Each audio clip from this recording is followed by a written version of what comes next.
তাবিজ সবার চলে না। এই যে মনে রাখবা, এই যে স্কিল বেসড এত প্ল্যাটফর্ম, বাপরে বাপ, নিঃশ্বাস নেওয়ার আগে আরেকজন একটা কোর্স নামায় দেয় যে এইটা শিখাই দিবে, এইটা শিখলেই কামাই হবে। কথা হলো তুমি যদি আবার এই ধান্দা করো যে না আমি তো মার্কেটে স্কিল শিখে কিছু করতে পারলাম না, আমি এবার তাবিজ বেচবো। তাবিজ বেচা কি, যে আমি যেটা করতেছি আর কি, এটাই তাবিজ বেচা। যে একটা স্কিল, চলো শিখাই পাইথন প্রোগ্রামিং, এই দিয়ে একটা প্ল্যাটফর্ম খুলে ফেললা, কোর্স বেচবা। তুমি কি করবো মূলত, দেন তোমার টার্গেট হলো কোর্স ব্যবসা, কোর্স বিজনেস। আমি মার্কেটে আছি 6 বছর বাবা, আইও না, এইটাতে ভয়ানক কম্পিটিশন, চলবেও না, উল্টা মারা খাবা।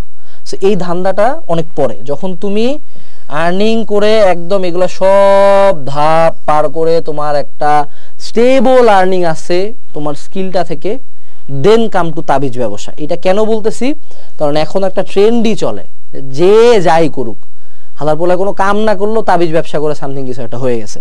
আসলে এই বাবলটা ভেরি সুন বাস্ট হবে, এগুলো চলে না আসলে। এগুলা ইনিশিয়াল কিছু সাকসেস দেয়, ইন দা লং রান তাবিজ ব্যবসা হয় না। ঠিক আছে, আমাদের সময়কার এটা খুব চেনা, আমাদের দিনাজপুরেরই ছিল, মালটার নামটা অনেকে ভুলে গেছে হয়তো বা, ফ্রিল্যান্সার নাসিম, একটু সার্চ দিয়ে দেখিও, চিনবা ওরে। হ্যাঁ, পুরা মেলা হিস্ট্রি এখন কিন্তু ইরিলেভেন্ট হয়ে গেছে। তো সাবধান, তাবিজ কিন্তু সবার চলে না। সো তাবিজ নিয়ে চিন্তা পরে, আগে স্কিল অ্যাকোয়ার করতে হবে।